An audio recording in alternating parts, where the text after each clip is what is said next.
Hello students and my dear friends, I am Dr. Shalini Shukla and today is 28th of September 2020, Monday.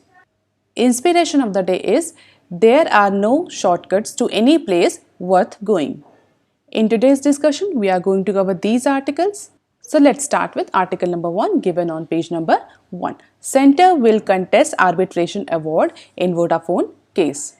As we all know, on Friday, Vodafone International Holding, the parent company of India's Vodafone Idea, has won an award in an international arbitration tribunal situated at Hague against the tax demand made by Indian government. तो आप सभी को पता होगा कि recently Friday को international arbitration court जो कि हेग में सिचुएटेड है उसने इंडिया के अगेंस्ट वर्डिक्ट दिया है, या अदर लैंग्वेज में अदर टर्म्स में इसको कह सकते हैं कि फ़िलहाल वोडाफोन इंटरनेशनल होल्डिंग्स ने इंडिया के अगेंस्ट जो केस था टैक्स डिमांड का उसको जीत लिया है। और जैसे ही ये वर्डिक्ट आया, ये अवार्ड आया इंटरनेशनल आर्बिट्रेशन ट्रिब्यूनल का, बहुत सारे एक्सपर्ट्स ने इसकी एनालिसिस शुरू कर दी।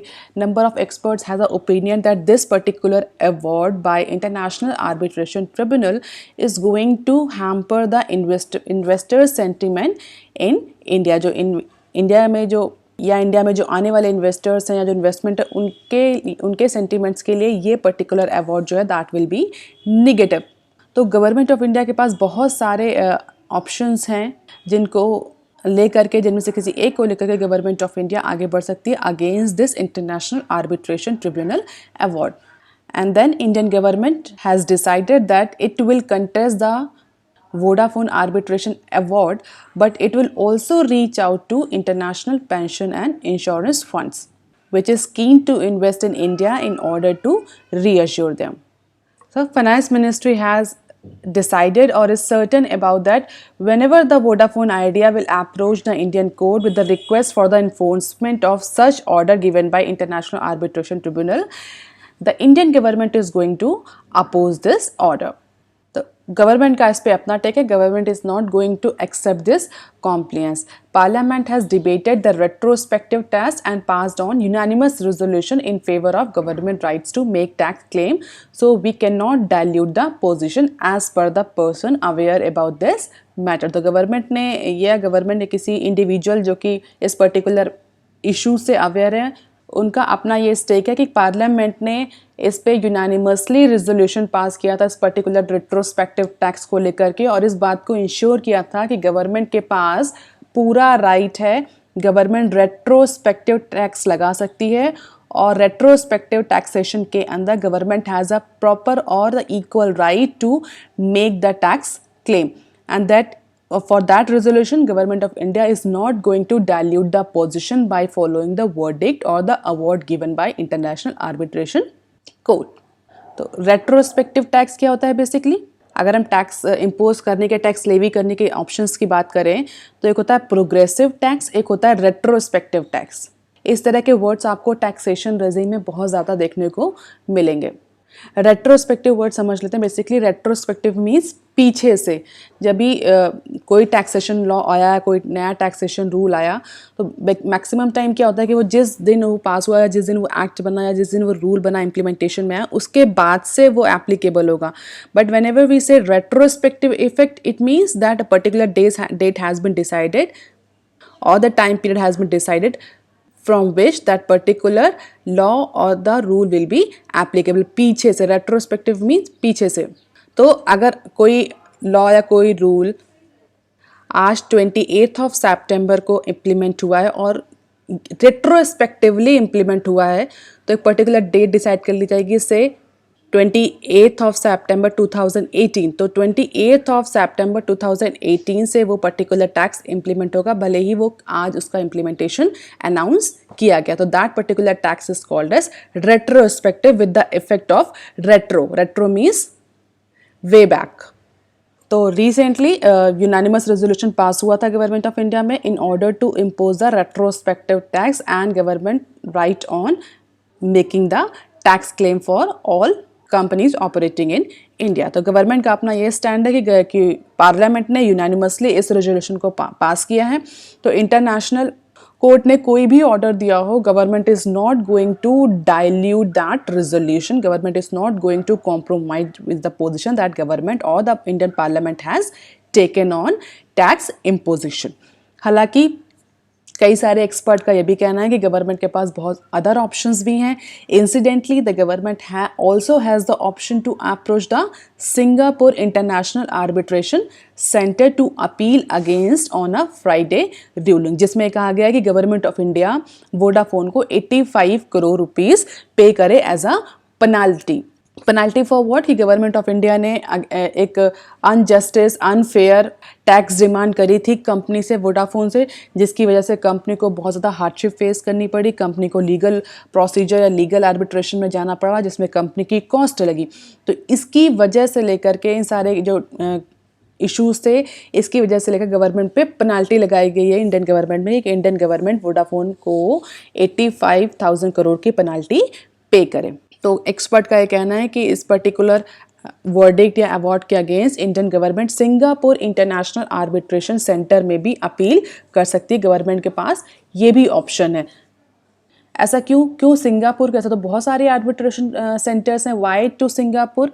Because in recent time it has been seen that Singapore has been the India's most prefer arbitration centre for all types of commercial dispute for number of reasons. बहुत सारे reasons हैं जिसकी वजह से Indian government maximum time Singapore international arbitration centre को prefer करती है for all types of arbitration related to commercial dispute. तो एक्सपर्ट्स ये भी कह रहे हैं कि government of India Singapore international arbitration centre में भी अपील कर सकती है। And why this verdict and why this award is so important, why everyone is talking about? तो पहला तो इशू ये कि बहुत हाई प्रोफाइल केस था जिसमें वोडाफोन से बहुत ज़्यादा tax demand government of India ने करी थी, कई टाइम से आप सुन भी रहे होंगे। दूसरा, जो ये वर्डिक्ट आया है इंटरनेशनल arbitration tribunal का, this verdict has a very significant impact on India's position in terms of the compliance of international treaties, international convention। अगर इंडिया इस पर्टिकुलर अवार्ड को फॉलो नहीं करता तो इंडिया पर एक एलिगेशन लगता है कि इंडिया जो है वो इंटरनेशनल लॉज को, international rules, regulation, conventions, treaties को इम्पोर्टेंस नहीं देता है, जस्ट लाइक चाइना। तो एक ये भी पोजीशन इंडिया की है। दूसरी पोजीशन ये है कि अगर इंडिया इस पर्टिकुलर अवार्ड को कॉम्प्लान करता है, इसको मानता है, तो इंडिया में जो इन्वेस्टर्स हैं उनके लिए निगेटिव सेंटिमेंट्स डेवलप होंगे। किस तरह के निगेटिव सेंटिमेंट? अगर इंडिया इस अवार्ड को मानती है, इंडियन गवर्नमेंट और वोडाफोन आइडिया को 85 करोड़ रुपीस पे करती है, तो इन दैट केस इन्वेस्टर्स के माइंड में ये जाएगा कि इंडियन गवर्नमेंट जो है वो अननेसेसरी अपनी लैंड पे, इंडियन लैंड पे जो फॉरेन कंपनीज हैं उनको हैरेस करती है, उनके against unnecessary tax claim raise किए जाते हैं, जिसकी वजह से इंडिया में इन्वेस्टमेंट सेंटिमेंट्स को लेकर के बहुत ज़्यादा निगेटिविटी आएगी and it may have the impact on further FDI inflow into India. तो इन्वेस्टर्स में भी निगेटिव सेंटिमेंट्स जाएंगे। On the other hand, it may raise a certain question on Indian judiciary system कि Indian judiciary system किस तरीके से काम करता है, that it is not fair, it is not just। तो बहुत सारे इंडिया के सामने इसमें फैक्टर्स हैं। इंडियन गवर्नमेंट किस तरह से इस वर्डिक्ट को लेकर के चलती है आगे, whether to follow it, whether to not follow it, whether to go against this. हालांकि अभी तक जितने भी न्यूज़, जितनी भी इंफॉर्मेशन आ रही है उसके अकॉर्डिंग ये कहा गया है कि इंडियन गवर्नमेंट के बेसिकली इंडियन गवर्नमेंट इस पर्टिकुलर वर्डिक्ट को, इस पर्टिकुलर अवार्ड को अपोज करेगी whenever Vodafone will come to supreme court for enforcement of such award. अब कुछ इंटरनेशनल कन्वेंशन या ट्रीटीज़ की बात कर लें कि इंडिया किसको फॉलो करता है, किसको नहीं फॉलो करता है, क्योंकि it is an international issues. तो यहाँ पर बहुत सारे इंटरनेशनल जो ट्रीटीज़ हैं, कन्वेंशन है, वो बहुत ज़्यादा इंपॉर्टेंट हो जाते हैं। तो बेसिकली अगर हम देखें तो India's arbitration laws were actually consolidated into the arbitration and conciliation act 1996। तो इंडिया के जितने भी आर्बिट्रेशन लॉज हैं वो basically the arbitration and conciliation act 1996 के तहत गवर्न होते हैं। एंड इसमें जो लेटेस्ट अमेंडमेंट किया गया है वो 2019 में किया गया है। जैसा कि हम देखें 1996 वे बैक ओल्ड, तो 2019 में इसमें कुछ सर्टेन अमेंडमेंट्स किए गए हैं। तो जो अभी रिसेंटली जो एप्लीकेबल है that is the arbitration and conciliation amendment act 2019। International अगर कन्वेंशंस की बात करें तो इंडिया जो है वो ICSID convention of 1966 for arbitration under world Bank aegis उसको रिकॉग्नाइज नहीं करता। जो सबसे बड़ा बोल सकते हैं आप इन्वेस्टमेंट डिस्प्यूट से रिलेटेड कन्वेंशन है, that is international centre for settlement of industrial dispute, जिसको हम बोलते हैं ICSID। बेसिकली वर्ल्ड बैंक की एजीज के अंडर ये कन्वेंशन काम करता है। इस पर्टिकुलर कन्वेंशन को इंडिया ने फॉलो नहीं किया है, इंडिया रिकॉग्नाइज नहीं करता इस पर्टिकुलर इन्वेस्टमेंट डिस्प्यूट से रिलेटेड कन्वेंशन को। हालांकि India is the signatory of most coveted software UN citral convention on arbitration. तो UN सिट्रल कन्वेंशन है यूनाइटेड नेशन का, जिसका इंडिया सिग्नेटरी है, जिसको इंडिया फॉलो करता है। And this particular UN CITRAL या united nation CITRAL convention is also called as New York convention. And under this convention, all the commercial disputes and all the commercial issues are actually resolved. तो ये दो आप international convention याद रखेंगे, जो India follow नहीं करता है और बहुत इंपॉर्टेंट है, that is ICSID as per the World Bank aegis. दूसरा UN सिट्रल कन्वेंशन जिसको इंडिया फॉलो करता है, this is as per the UN और यूनाइटेड नेशन। अभी उसको हम थोड़ा सा डिटेल में देख लेंगे कि एक्चुअली ICSID और UN सिट्रल है क्या। और as per this United Nation convention, all the tax issues are not considered as commercial issues. जो ये नया जिस पर्टिकुलर कन्वेंशन को इंडिया फॉलो करता है, यूनाइटेड नेशन के कन्वेंशन को, उसके अंदर टैक्स इश्यूज जो हैं वो कॉमर्शियल डिस्प्यूट में नहीं इंक्लूड किए जाते हैं। तो और इसके अंदर बहुत सारे क्लॉज हैं कि अगर कोई अवार्ड ऐसा दिया गया है जो इंडिया में पब्लिक पॉलिसी के अगेंस्ट है या डोमेस्टिक अवार्ड के अगेंस्ट है, तो उसको भी इम्प्लीमेंट करना गवर्नमेंट ऑफ इंडिया के लिए मैंडेटरी नहीं होगा। Challenge the jurisdiction right of the party. और इसके अंदर बहुत सारे क्लॉज हैं कि जो भी अवार्ड देगी गवर्नमेंट ऑफ इंडिया उसको इन्फोर्स करा जाएगा, चाहे वो फॉरेन एक्सचेंज मैनेजमेंट एक्ट 1999 के अगेंस्ट में। उस तरह के बहुत सारे क्लॉज हैं। आप ये कह सकते हैं कि जो UN सिट्रल कन्वेंशन है that is more softer then ICSID, और इंडिया के पॉलिसीज़ के अकॉर्डिंग, इंडिया के ओरिएंटेशन के according this particular convention is more suitable. That is why India is one of the signatory of this particular UN citral convention. अब देख लें ये ICSID जो बेसिकली है ये है क्या।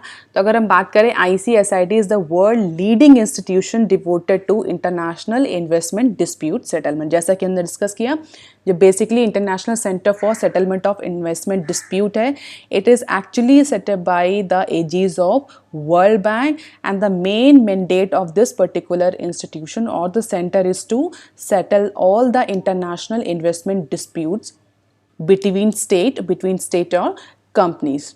So states have agreed on ICSID as a forum for investor state dispute settlement in most international investment treaties and in numerous investment laws and contract. Or India is not the member or not the signatory of this particular convention. Basically ICSID was established in 1966 by the Convention on Settlement of Investment Dispute between states and national of other states. तो इसको short form में ICSID convention भी बोलते हैं।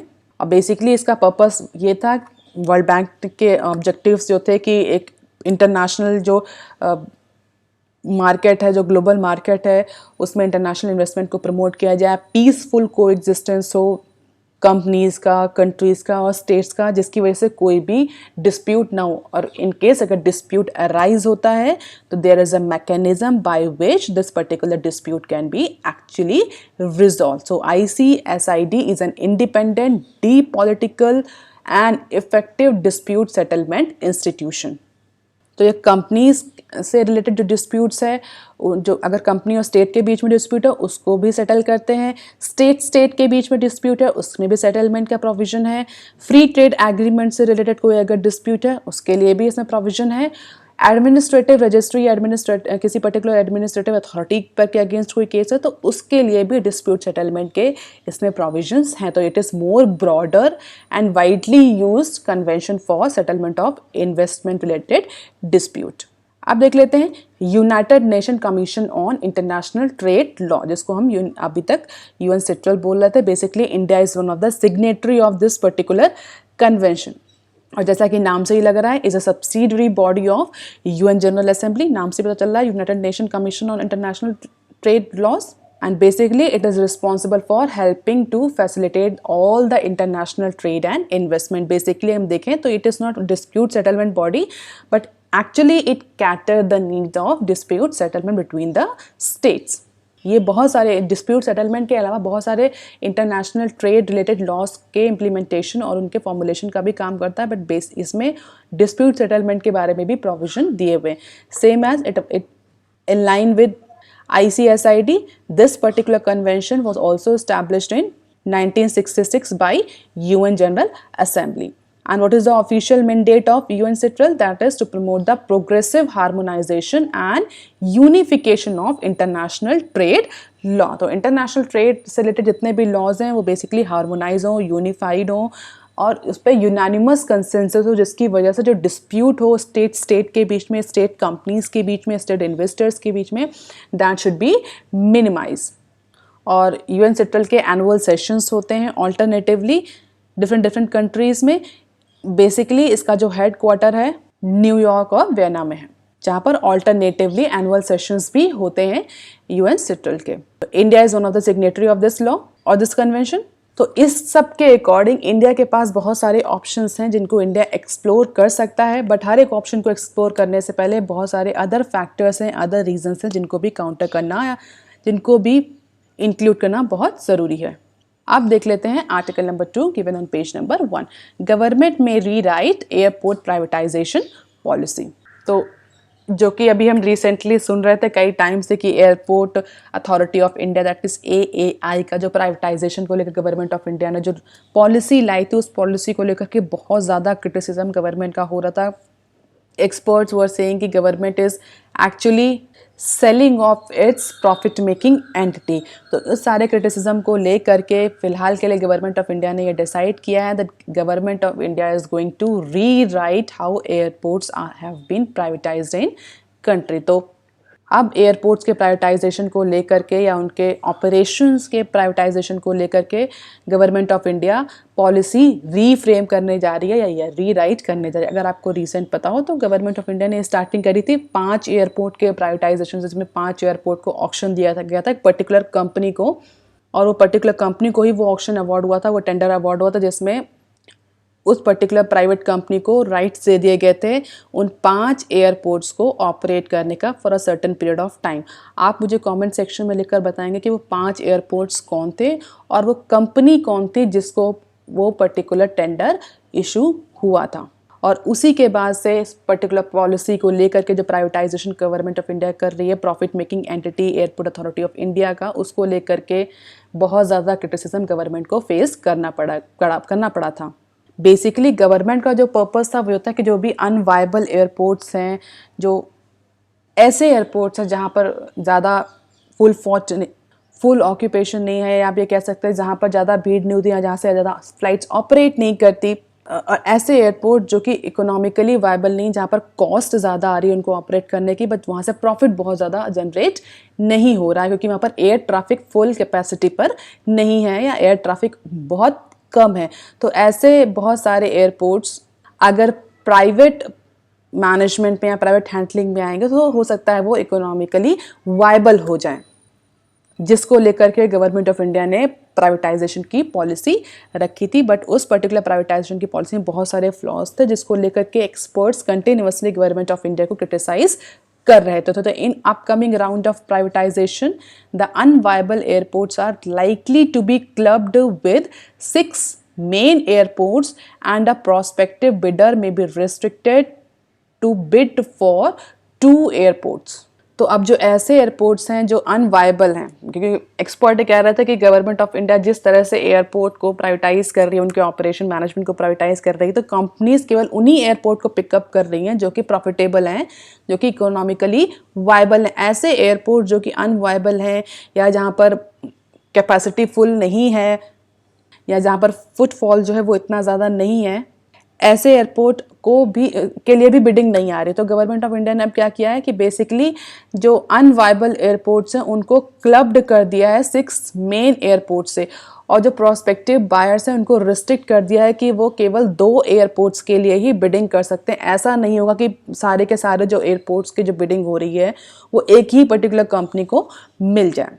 तो जो economically viable थे वो मेन एयरपोर्ट से क्लब कर दिए गए हैं, यानी मेन के साथ जो प्रॉफिटेबल एंटिटीज़ हैं या जो प्रॉफिटेबल एयरपोर्ट्स हैं उनके साथ इकोनॉमिकली वायबल एयरपोर्ट्स भी बिड होंगे। So the government of India is in its final stage of framing the rules for privatising the airports at Amritsar, Varanasi, Bhubaneswar, Indore, Raipur and Tiruchirappalli. तो अब इस राउंड में फिलहाल के लिए ये 6 एयरपोर्ट प्राइवेटाइज होने जा रहे हैं under new privatisation policy of government of India. और ये मेन जो हमारे एयरपोर्ट्स हैं, इनके अलावा 6 अनवायबल एयरपोर्ट्स भी इन्हीं के साथ क्लब कर दिए गए हैं, and that are to be sold as a package to a winner bidder.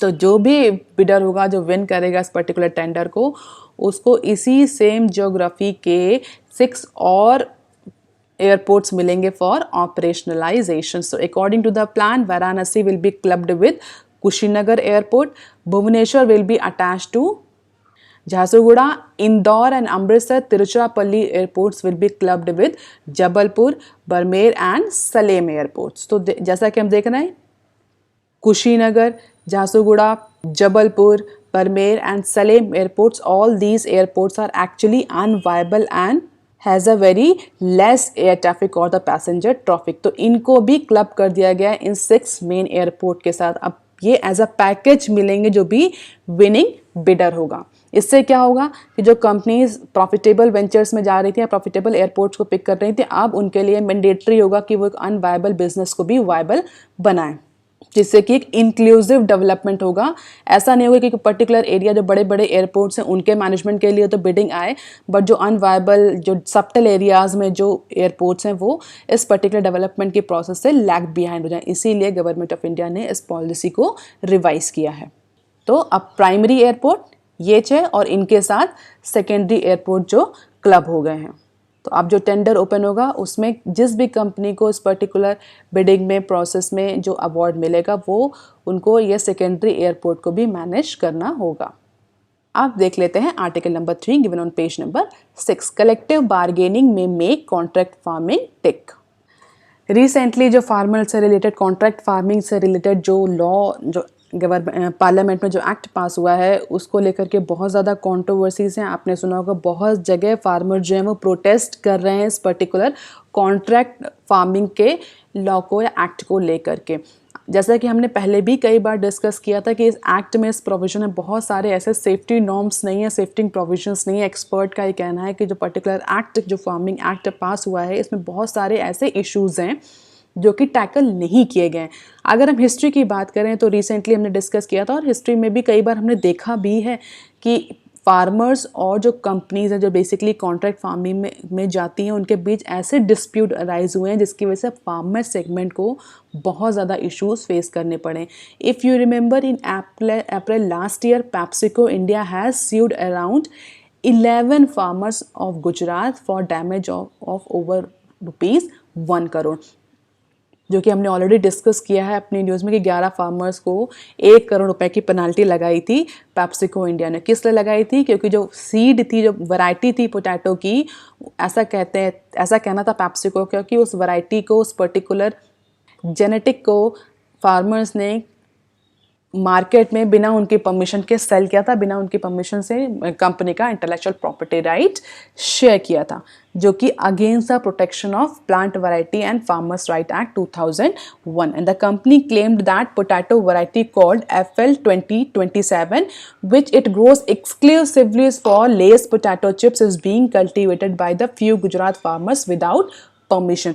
तो कैसे उनके पास गया? क्योंकि जो 11 फार्मर्स थे उन्होंने उस पर्टिकुलर जेनेटिक को, उस वैरायटी को, पोटैटो की वैरायटी को दूसरे फार्मर्स के साथ शेयर किया, जिसके बाद पेप्सिको ने पाया कि कुछ अदर फार्मर्स जिनके पास वो वैरायटी अवेलेबल नहीं थी या जिन्होंने कॉन्ट्रैक्ट फार्मिंग नहीं करी थी पेप्सिको के साथ, वो भी उस वैरायटी की पोटैटो को ग्रो कर रहे हैं विदाउट इवन द परमिशन। तो जिसके लिए 11 फार्मर्स पर 1 करोड़ का फाइन लगवाया था, स्यू किया था पेप्सिको ने for violation of intellectual property right. और कंपनी के इस एक्शन के बाद बहुत ज़्यादा फार्मर का प्रोटेस्ट भी आपने देखा होगा, सुना होगा, गुजरात में हुआ था। PepsiCo India according to the report later withdraw the suit after the state government intervene. लेकिन ये जो इशू हुआ था इसने बहुत ज़्यादा क्वेश्चन रेज किए थे पास्ट में अबाउट कॉन्ट्रैक्ट फार्मिंग के। कॉन्ट्रैक्ट फार्मिंग से रिलेटेड जो इश्यूज़ हैं वो किस तरीके से सेटल किए जाएंगे अगर इंडिया कॉन्ट्रैक्ट फार्मिंग की तरफ मूव करता है। और जैसा कि इंडियन गवर्नमेंट कई पिछले सालों से कोशिश कर रही है कि इंडिया में भी कॉन्ट्रैक्ट फार्मिंग का जो प्रचलन है वो आए, क्योंकि बहुत सारे अगर हम एग्रीकल्चर इकोनॉमीज़ की बात करें तो हम देखें उनके कंपैरिजन में इंडिया में कॉन्ट्रैक्ट फार्मिंग को इतना लीवरेज नहीं किया जाता, जबकि इंडिया में बहुत ज़्यादा अपॉर्चुनिटी अवेलेबल है फॉर कॉन्ट्रैक्ट फार्मिंग। और यही पेप्सिको का जो केस है, जो फार्मर्स हैं कंटिन्यूसली इस बार भी साइट कर रहे हैं, जबकि वो फार्मर बिल को, कॉन्ट्रैक्ट फार्मिंग के बिल को अपोज कर रहे हैं। तो यही पेप्सिको का जो केस है वो रिपीटेडली साइट किया जा रहा है फार्मर ग्रुप से। और ऐसा ही नहीं है कि जो पेप्सिको का केवल अकेला यही केस है जिसको फार्मर साइट कर रहे हैं। 2005 में यही इसी सेम तरह का इशू अराइज हुआ था फार्मर्स और टेक्सटाइल मिल कोयम्बटूर में थी उनके बीच में। क्या हुआ था उस पर्टिकुलर इशू में? बेसिकली जो कोयम्बटूर बेस्ड टेक्सटाइल मिल थी उसने कुछ फार्मर जो कॉटन के फार्मर्स थे उनके साथ कॉन्ट्रैक्ट किया था for a particular reason, for a particular type of or the variety of cotton. According to the contract, the farmer were to produce extra long staple cotton in around 40 to 500 acres of land. And in that particular contract, the Tamil Nadu government was the third party in the agreement. क्यों? क्योंकि शुरुआत में तो government को लग रहा था कि this particular contract farmers is very promising और इससे जो फार्मर को भी हेल्प मिलेगी, उनको असिस्टेंस मिलेगा कंपनी से। जो बड़े बड़े इन्वेस्टर्स हैं, जो कंपनीज हैं, वो उनको असिस्ट करेंगे फर्टिलाइजर्स के लिए, सीड्स के लिए और अदर सारे जो फाइनेंशियल सपोर्ट्स प्रोवाइड करेंगी। और फार्मर को एश्योरेंस रहेगा कि वो जो भी प्रोड्यूस कर रहे हैं, जहाँ भी जितने भी मेहनत लगा रहे हैं, अपने एफर्ट्स डाल रहे हैं, उस पर्टिकुलर प्रोड्यूस को बड़ी बड़ी कंपनीज उसे फिक्स रेट पर खरीद लेंगी। और हुआ क्या उस पर्टिकुलर कॉन्ट्रैक्ट में जो टेक्सटाइल मिल ने फार्मर्स के साथ किया था, जिस तरह का जो as per the buyer the company का ही कहना था कि उन्होंने जिस तरह के कॉटन की डिमांड करी थी, लॉन्ग स्टेपल कॉटन के फाइबर की, वो कॉटन प्रोड्यूस नहीं किया फार्मर ने, जिसकी वजह से लेटर कंपनी ने उस पर्टिकुलर प्रोड्यूस को खरीदने से मना कर दिया। कंपनी का ही कहना था कि कंपनी ने जिस पर्टिकुलर टाइप की डिमांड करी थी वो टाइप ये नहीं है। और कंपनी ने बाद में कह दिया कि आपको जिसको सेल करना है आप उसको सेल करिए, but company is not going two by this short of cotton. तो इसको लेकर भी बहुत ज़्यादा डिस्प्यूट हुआ था तमिलनाडु में भी। और ऐसा नहीं है कि ये डिस्प्यूट तमिलनाडु या पेप्सिको या जो जिन्हें हम हैंड्स में काउंट कर सकते हैं, ऐसे नंबर ऑफ डिस्प्यूट होते रहे इंडिया में। जब कभी भी गवर्नमेंट ने इस बात की कोशिश करी है कि कॉन्ट्रैक्ट फार्मिंग को इंडिया में प्रचलित किया जाए। अशोक दलवाई कमेटी की रिपोर्ट आई थी सितंबर 2018 में, जिसमें उसने रिकमेंड किया था कि फार्मर्स की इनकम को डबल करने के लिए कॉन्ट्रैक्ट फार्मिंग को इंडिया में स्टार्ट करना चाहिए, इंडिया में प्रमोट करना चाहिए। तो according to the Ashok Dalwai committee on doubling farmers income, around 15 companies were engaged in contract farming activities in India and around 14 state had framed rules to govern the contract farming till then. इससे पहले agriculture ministry ने भी 2003 में कोशिश की थी states को promote, कहा था कि आप कॉन्ट्रैक्ट फार्मिंग को प्रमोट करिए। और इवन कई सारे स्टेट्स ने तो APMC एक्ट जो है उसमें भी कॉन्ट्रैक्ट फार्मिंग को लेकर के प्रोविजन डाले थे। हालांकि अगर कुछ स्टेट गवर्नमेंट ऐसी हैं जैसे कि पंजाब, उन्होंने एक सेपरेट कॉन्ट्रैक्ट फार्मिंग को लेकर के एक्ट बनाया था फाइनेंशियल ईयर 2013 में। तो इस तरह के गवर्नमेंट ऑफ इंडिया बहुत टाइम से प्रमोट कर रही है कॉन्ट्रैक्ट फार्मिंग को इंडिया में, क्योंकि India is agriculture based economy और इंडिया में कॉन्ट्रैक्ट फार्मिंग को लेकर के बहुत ज़्यादा पोटेंशियल है। इंडिया की अगर हम बात करें, जैसे कि हम पहले भी न्यूज़ में डिस्कस कर चुके हैं कि एग्रीकल्चर में बहुत ज़्यादा अबंडेंट प्रोडक्शन होता है और इतना प्रोडक्शन होता है कि हमारे पास स्टोरेज नहीं होता, बहुत ज़्यादा अमाउंट वेस्ट हो जाता है, क्योंकि हमारे पास उतने ज़्यादा वेयर हाउसेस नहीं हैं, उतने ज़्यादा हमारे पास फूड प्रोसेसिंग इंडस्ट्रीज़ नहीं हैं, जिसकी वजह से वेस्टेज इंडिया में बहुत ज़्यादा होता है, स्पेशली पेरिशेबल आइटम्स का।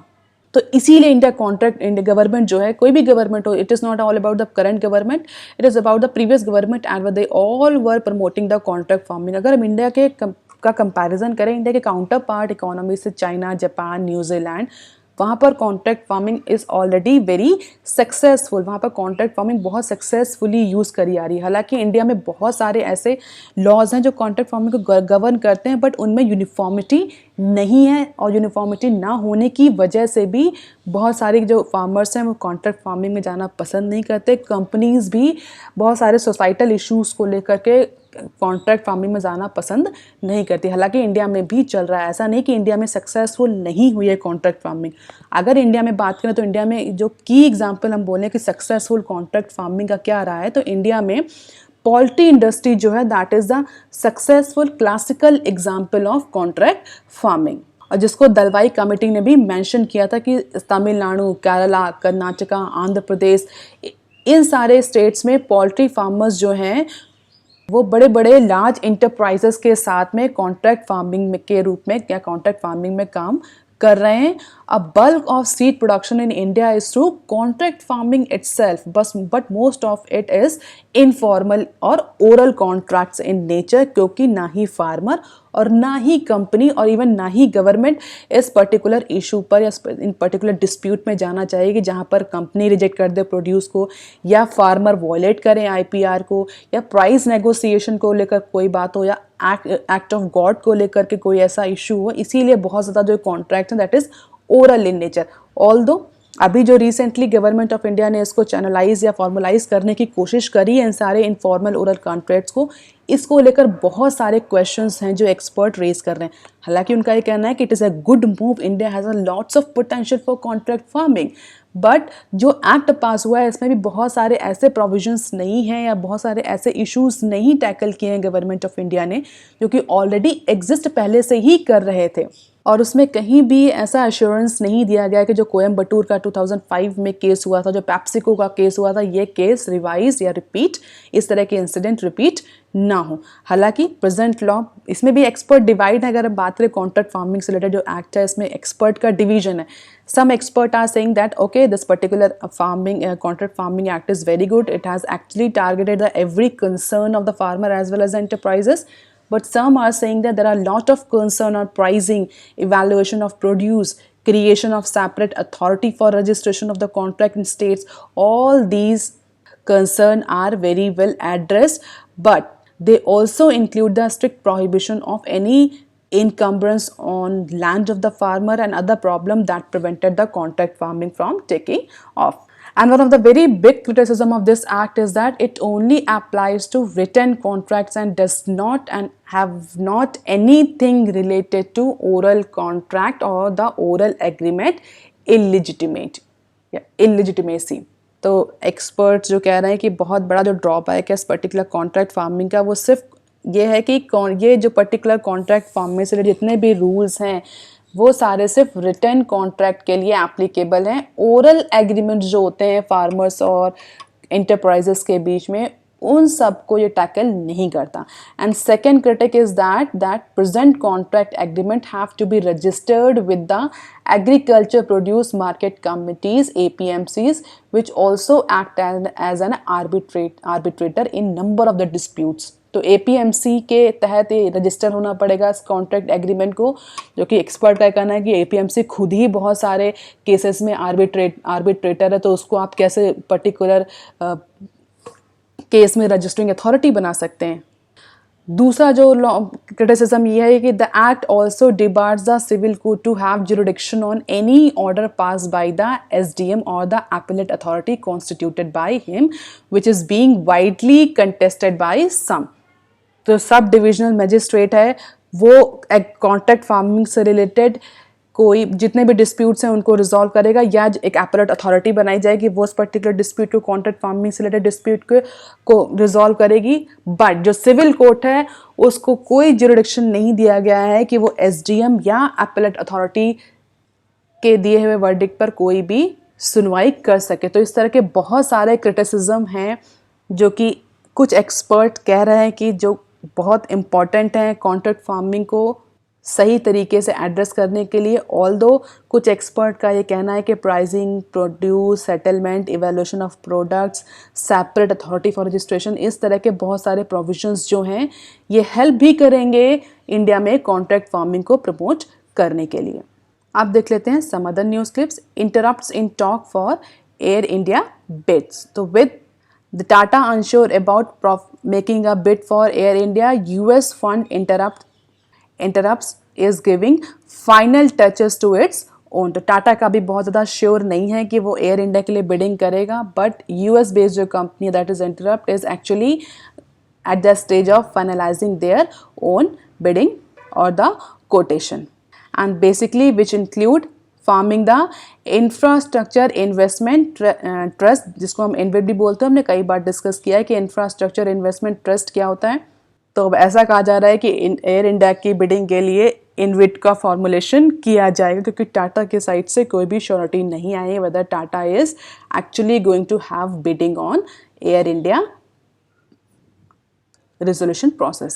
अब देख लेते हैं next clip. Sign of falling कोविड-19 नंबर्स में भी deceptive warn expert. So expert का कहना है कि जो रिसेंटली डेटा आ रहा है जिसमें हम ये देख रहे हैं कोविड-19 के इन्फेक्शन के केसेस फॉल कर रहे हैं, दिस पर्टिकुलर डेटा में बी डिसेप्टिव, दिस में बी फॉल्सिफाइड. और जो लग रहा है गवर्नमेंट को या कंपनीज को कि कोविड-19 इंडिया में कम हो रहा है या अंडर कंट्रोल आ रहा है, that may be actually deceptive thought, जिस पे अभी इमीडिएटली रिलाई करना ज़रूरी नहीं है या सही नहीं है. तो ये न्यूज़ क्यों एक्सपर्ट या ये इस न्यूज़ क्यों बिजनेस स्टैंडर्ड ने कवर किया? बेसिकली इसका पर्पज़ ये है कि अभी कंपनी इस बेसिस पर अपनी पॉलिसीज़ को ना डिवाइस करे कि आगे आने वाले टाइम में कोविड-19 कंट्रोल होने वाला है, क्योंकि जो ट्रेंड चलता है कोविड को लेकर के इट इज़ वेरी और अनपैटर्न, जिसको अनप्रिडिक्टेबल, जिसको प्रिडिक्ट कर पाना ज़्यादा जल्दी पॉसिबल नहीं है. So experts too have insisted that policymaker observe the cautious as short-term indication on improvement could be deceptive. क्योंकि बहुत सारे केसेस में ऐसा देखा गया जब गवर्नमेंट ने सोचा कि केसेस गिर रहे हैं, कम हो रहे हैं, तो इमीडिएटली फिर से थोड़े दिन बाद केसेस बढ़ने लगे. तो गवर्नमेंट को भी, इंडियन गवर्नमेंट को भी फिलहाल के लिए इस पर्टिकुलर ट्रैप में नहीं फंसना चाहिए और अपनी पॉलिसीज़ को उसी के अकॉर्डिंग ड्राफ्ट करना चाहिए कि आगे आने वाले टाइम में अभी कोविड-19 काफ़ी लंबे टाइम तक चलने वाला है. आज की news of the day, government में रीराइट एयरपोर्ट प्राइवेटाइजेशन पॉलिसी. इसको थोड़ा सा आप डिटेल में पढ़ लीजिएगा, हो सकता है कॉम्बिनेशन पूछ लिया जाए आपसे किसी भी एग्जाम में. आज की vocabulary of the day. So all these are the references. If you want lecture PDF, you can join my Telegram channel. You can also join me on Twitter, ResearchGate and on Facebook. That's all for today, student. If you have any query and suggestion, write on comment section below. Please like, share and subscribe. Thank you.